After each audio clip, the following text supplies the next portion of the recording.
The year was 1957. The mood in Washington, D.C. was grim. Across the United States, people stood in their backyards at night looking up at the stars, watching a tiny blinking light move across the sky. It was Sputnik. The Soviet Union had beaten America to space. The beep, beep, beep of that satellite was a taunt. It told the world that Soviet technology was superior, that their rockets were powerful, and that the American homeland was no longer safe. In the Kremlin, Nikita Khrushchev was jubilant. He believed the balance of power had shifted permanently to the east. The Soviets felt invincible. They believed they had encircled the West with their technology. But while the Russians were looking up at the stars, they forgot to look down at the sea. They forgot that while they were building rockets that could fly for minutes, the United States was building machines that could swim for eternity. In the secret laboratories of the U.S. Navy, a different kind of revolution had already taken place. It was led by a man who was brilliant abrasive and arguably the most important naval engineer in history, Admiral Hyman G. Rickover. Rickover didn't care about space. He cared about the atom. He realized that the limiting factor of all submarines in history was air. Diesel submarines needed to surface to charge their batteries and run their engines. They were tethered to the surface, vulnerable to aircraft and radar. Rickover's vision was to sever that tether. He pushed for the development of a nuclear reactor small enough to fit inside a submarine hull. A nuclear sub wouldn't need air. It wouldn't need to refuel. Its range would be limited only by the amount of food the crew could carry. It would be the first true submarine, not just a submersible ship. The result of this vision was the USS Nautilus SSS in 571. When it launched, it was underway on nuclear power, a message that signaled the end of the diesel era. But proving the technology wasn't enough. President Eisenhower needed a victory. He needed a response to Sputnik. He needed to show the world, and specifically the Soviet Union, that the United States could strike anywhere, anytime with impunity. He looked at the map of the world and pointed to the one place that was considered a sanctuary for the Soviet Union, the Arctic Ocean. For centuries, the Arctic ice cap had been a wall. It protected the northern border of the Soviet Union. No surface ship could sail through the ice. No diesel submarine could travel far under it without surfacing for air, which was impossible under 10 feet of solid ice. The Soviets believed their northern flank was secure by geography. They ignored it. Eisenhower decided to turn that ice wall into a highway. He ordered a top-secret mission, Operation Sunshine. The USS Nautilus was to do the impossible. It was to dive into the Pacific Ocean, sail North Pass under the North Pole, and emerge in the Atlantic Ocean. It would be the first vessel in history to cross the top of the world. The implications were terrifying for Moscow. If an American submarine could cross the North Pole, it meant it could hide under the ice cap, invisible to radar and sonar, and pop up literally in Russia's backyard to launch missiles. It would turn the Arctic into a staging ground for nuclear war. But the mission was fraught with danger. The charts of the Arctic Ocean were almost blank. No one knew the exact depth of the water or the thickness of the ice. The Nautilus would be flying blind in a tunnel of ice and rock. Commanding the Nautilus was Commander William Anderson. He was a cool, calculated professional. He knew the risks. If the Nautilus got stuck under the ice or if the reactor failed, there would be no rescue. They couldn't surface. They would simply suffocate in the dark, entombed in the ice forever. To maintain secrecy, the crew was not told their true destination. They were told they were going to Panama. But as the Nautilus turned north from Seattle, the crew noticed the strange equipment being loaded on board specialized ice-detecting sonar inertial navigation systems originally designed for missiles and cold weather gear. The rumor mill began to churn. The first attempt in June 1958 was a near disaster. As the Nautilus pushed north into the Chukchi Sea, they encountered ice much deeper than expected. The keels of the ice ridges, massive underwater mountains of ice, reached down hundreds of feet. The gap between the sea floor and the ice ceiling narrowed terrifyingly. At one point, the Nautilus was squeezing through a channel, with only feet of clearance above and below. Commander Anderson, realizing they were about to be crushed or trapped, ordered a retreat. They turned back. The mission was aborted. The skeptics in Washington whispered that it couldn't be done. The Soviet barrier was too strong, but Anderson was not a man who gave up. He waited. He studied the charts. He found a potential deep-water trench near Point Barrow, Alaska. It was a narrow underwater canyon that might offer a safe passage into the deep Arctic basin. In July 1958, the Nautilus set sail again. This time they moved in total silence. Radio silence was strictly enforced. To the world, the Nautilus had vanished. To the Soviets, the northern seas were empty and quiet. They had no idea that a nuclear-powered dagger was sliding towards their throat. As the Nautilus approached the ice pack for the second time, the tension in the control room was electric. Anderson navigated the sub into the Barrow Sea Valley. The sonar pinged off the bottom and the ice above. The numbers were tight, but the water was deepening. They were in. The Nautilus slipped under the permanent polar ice cap. Above them was a ceiling of solid ice miles wide, weighing billions of tons. There was no turning back now. They were in the alien world. Inside the boat, the atmosphere was surreal. They were moving at 20 knots a speed, unthinkable for a diesel sub, yet the ride was smooth. The nuclear reactor hummed quietly, providing endless power, clean air, and warmth. Outside, the water temperature was below freezing. Inside, the crew was drinking coffee and listening to the jukebox. It was a testament to American engineering supremacy. While Soviet sailors were freezing in diesel fumes, American sailors were crossing the most hostile environment on Earth in shirt sleeves. But the journey was not without peril. The magnetic compasses were useless near the North Pole. The gyro compasses began to drift. They were navigating by inertial guidance, a technology still in its infancy. If they lost their position, they would be lost under a continent of ice. Commander Anderson stayed glued to the navigation plot. Every mile north was a mile into the unknown.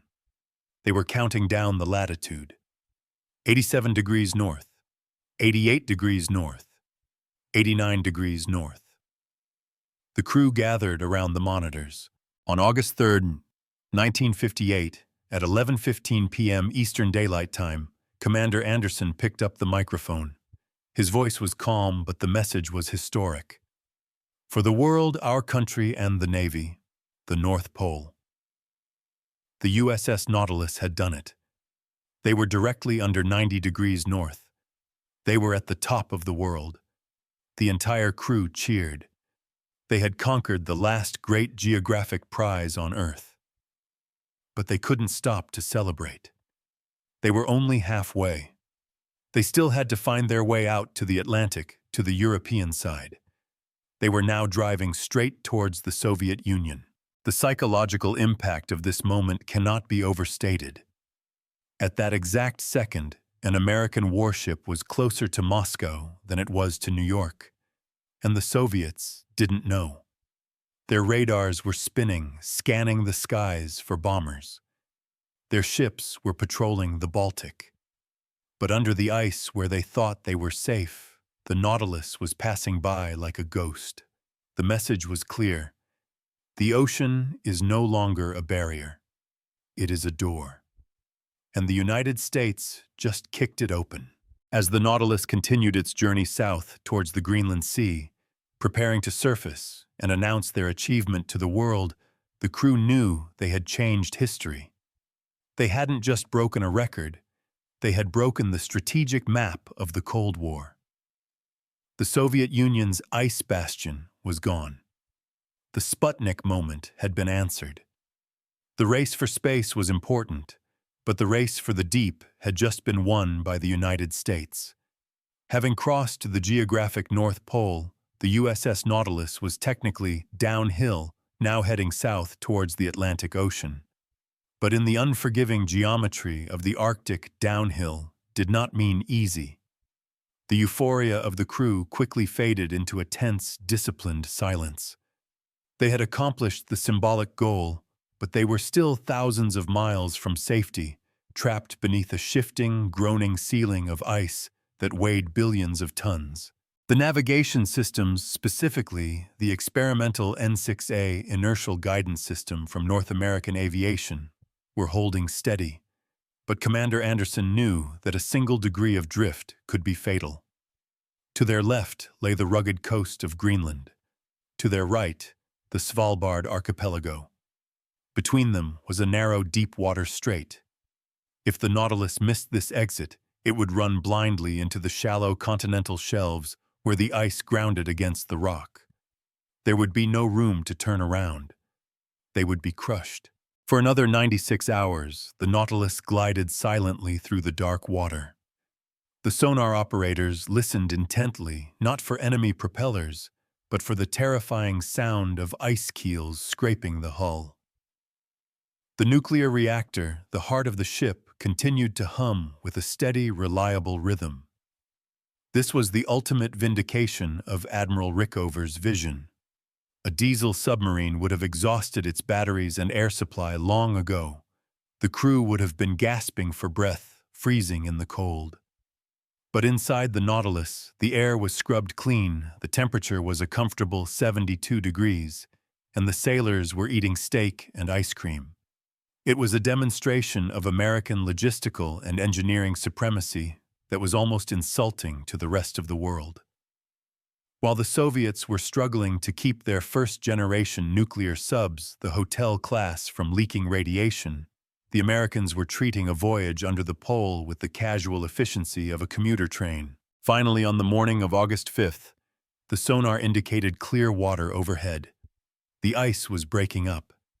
The ceiling that had oppressed them for days began to fracture into flows, then into open water. Commander Anderson gave the order to surface. The ballast tanks were blown. The Nautilus broke the surface of the Greenland Sea water, cascading off its black hull like a surfacing whale. The hatch was thrown open, and for the first time in 4 days, fresh, freezing Arctic air flooded the ship. Anderson climbed to the bridge. There was no fanfare, no crowd, just the gray, choppy ocean. But he held in his hand a message that would shake the foundations of the Kremlin. He ordered the radio operator to transmit a top-secret priority message to the Chief of Naval Operations in Washington and to President Eisenhower. The message was brief, 3 words that became legendary: Nautilus 90 North. It was a code. It meant the impossible had been done. The Nautilus had crossed 90 degrees north latitude. The pole had been conquered. When the White House released the news later that day, the reaction was explosive. In the United States, it was a moment of national catharsis. After months of feeling inferior to the Soviet Sputnik satellite, America finally had a win. They hadn't just matched the Soviet technological achievement. They had surpassed it in a domain that had immediate, terrifying military applications. A ticker-tape parade was organized in New York City. Commander Anderson and his crew were hailed as modern-day Magellans. But in Moscow, there were no parades. There was only shock and a scrambling of intelligence agencies. The Soviet High Command was stunned. For centuries, Russian military doctrine had relied on General Winter and the ice Bastion to protect their northern flank. They believed that the Arctic Ocean was a wall that no navy could breach. They had focused all their defenses on the Baltic and the Black Sea. Suddenly, the Nautilus had proved that the Arctic was not a wall. It was a highway, and the gate was wide open. The Soviet admirals realized with horror that American nuclear submarines could now transit from the Pacific to the Atlantic, in secret, bypassing the NATO surveillance gaps in the south. Worse, they realized that a missile-carrying submarine could hide under the ice lurking just off the coast of Siberia or Murmansk, invisible to radar, immune to satellite surveillance, and protected from surface ships by the ice itself. This revelation fundamentally broke the Soviet nuclear strategy. At the time, Soviet intercontinental ballistic missiles (ICBMs) took hours to prepare for launch. If the Americans could launch a surprise attack from the Arctic, the missiles would hit Moscow in less than 15 minutes. The Kremlin would be vaporized before they could even issue a launch order. The Sputnik moment had been reversed. Khrushchev, who had been boasting about burying the West, suddenly went quiet on naval matters. He realized that while he was looking up at the stars, the Americans had put a knife to his throat from the water. This moment in history perfectly illustrates why we are so fascinated by these stories. It's not just about the machines. It's about the secrets that change the world. The voyage of the Nautilus was one of the most closely guarded operations of the 20th century. A puzzle piece that explains why the Cold War didn't turn hot. If you enjoy uncovering these declassified secrets and want to see more deep dives into the technology that defined an era, make sure you are subscribed to the channel. We have more stories coming about the silent wars that happened right beneath our feet. The strategic legacy of Operation Sunshine went far beyond a single voyage. It paved the way for the ultimate deterrent, the Polaris missile. The Nautilus was an attack submarine. It carried torpedoes, not nuclear missiles. But it proved the concept of under-ice operations. The U.S. Navy immediately accelerated the development of the George Washington-class submarines, the boomers. These were designed to carry 16 Polaris nuclear missiles. Using the data gathered by Anderson and his crew, these new submarines began regular patrols under the Arctic ice. They became the silent service. They were the unfindable second strike weapon. No matter how many missiles the Soviet Union built, no matter how many American cities they destroyed in a first strike, they could never find and destroy all the American submarines hiding under the polar cap. And those submarines would ensure that the Soviet Union would cease to exist in retaliation. This grim logic, known as mutually assured destruction (MAD), was solidified by the tracks the Nautilus left in the Arctic water. The technological gap revealed by the Nautilus was also humiliating for Soviet engineering. In 1958, the first Soviet nuclear submarine, the K-3 Leninsky Komsomol, was barely operational. It was loud, its reactors were leaking radiation, and its crew was suffering. When the K-3 finally managed to reach the North Pole 4 years later in 1962, it was a propaganda victory, but a hollow one. The Soviet crew had to deal with failing systems and dangerous radiation levels just to match a feat the Americans had accomplished safely years before. The Nautilus had demonstrated a level of reliability and crew comfort, the jukebox, the ice cream machine, the clean air that Soviet sailors could only dream of. It proved that the American system of rigorous testing and safety standards championed by Admiral Rickover produced superior warfighting machines compared to the Soviet system of rushed quotas and political pressure. Admiral Hyman G. Rickover, the father of the nuclear navy, felt vindicated. He was a difficult man hated by many in the Navy establishment for his abrasive style and his disregard for tradition. But the success of the Nautilus made him untouchable. He had promised Congress that nuclear power would change the world, and he delivered. Because of the Nautilus, the U.S. Navy converted entirely to nuclear power for its submarine fleet and aircraft carriers, decades ahead of the rest of the world. The nuclear navy became the backbone of American global power projection. While the Soviet Union eventually built a massive fleet of submarines, they never fully closed the gap in quality silence and safety that the Nautilus had established in 1958. Commander Anderson was awarded the Legion of Merit by President Eisenhower. The Presidential Unit Citation was awarded to the ship the first time such an honor had been given in peacetime. But for the crew, the greatest reward was the knowledge of what they had done. They had sailed off the edge of the known map. They had gone where no human had ever gone before. They had navigated the darkest, coldest, most hostile environment on Earth, and they had done it with a quiet professionalism that defined the American submarine service. As the Nautilus sailed into New York Harbor, greeted by fireboats spraying water and thousands of cheering citizens, it was more than just a parade. It was a statement. The 1950s had begun with the fear of the Korean War and the shock of the Soviet bomb. It was ending with a demonstration of American brilliance. The Nautilus was a message to the world. The United States would not be outpaced. Whether in the sky or under the sea, American ingenuity would find a way. Today, the USS Nautilus is a museum ship in Groton, Connecticut. You can walk through its narrow corridors. You can see the control room where Anderson watched the ice overhead. You can see the galley where the crew ate their meals while passing under the North Pole. It sits silent now, a relic of a bygone era. But in 1958, it was the future. It was the machine that turned the Arctic Ocean from a barrier into a battlefield, and in doing so, paradoxically, helped to keep the peace.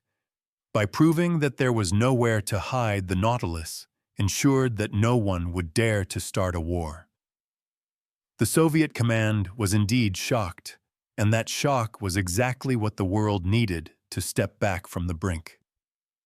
The ticker tape parade in New York City for the crew of the USS Nautilus was more than just a celebration. It was a coronation. As Commander Anderson rode through the Canyon of Heroes showered in confetti, he represented a nation that had regained its confidence. This realization triggered a frantic, desperate scramble within the Soviet naval industry that would lead to decades of disaster. Khrushchev demanded an immediate response. He ordered his admirals to send a Soviet submarine to the North Pole at any cost. The result was the hasty deployment of the K-3 Leninsky Komsomol, the Soviet Union's first nuclear submarine. But unlike the Nautilus, which was a triumph of careful engineering and safety, the K-3 was a death trap. To save weight and increase speed, the Soviets had cut corners on radiation shielding. During its attempts to match the American feat, the K-3 suffered catastrophic failures.